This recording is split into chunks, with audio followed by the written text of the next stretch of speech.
तर दुसरीकडे आशिष शेलार हे सुद्धा मतदान करण्यासाठी अगदी सकाळच्या 7च्या गटावर पोहोचलेले आहेत। आपण पाहतोय आशिष शेलार हे उमेदवार आहेत महायुतीचे आणि जे आता मतदान करण्यासाठी आलेले आहेत आणि इथे ते बसलेले आपण पाहू शकतो। अतिशय उत्साहपूर्ण वातावरण या ठिकाणी पाहायला मिळतं। निश्चितच आज प्रत्येक जण आपला मतदानाचा हक्क खरे तर बजावणार आहे। सर्व महत्त्वाचे नेते उमेदवार आपला मतदानाचा हक्क आज बजावतील। या पार्श्वभूमीवर आपण जर बघितलं तर RSSचे सरसंघचालक मोहन भागवत हे सुद्धा मतदान करण्यासाठी गेलेत आणि इकडे मुंबईमध्ये जर आपण बघितलं तर भाजपचे आशिष शेलार हे सुद्धा आता मतदान करण्यासाठी पोहोचले। तयारी सुद्धा मोहिनी मुंबईमध्ये पूर्ण झालेली आहे। अगदी सेजल आपण पाहतोय मुंबई अध्यक्ष आहेत आशिष शेलार भाजपचे आणि जोरदार तयारी त्यांनी सुद्धा विधानसभा निवडणुकीसाठी केलेली आहे।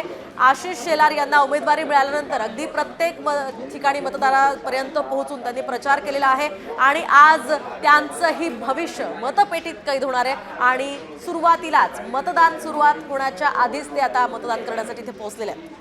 निश्चितच मोहिनी आता आपण बघतोय साम टीव्हीवर खरं तर या मतदानाची सर्व 150 तास आपण लाईव्ह अपडेट बघणार आहोत। प्रत्येक जण मतदानाला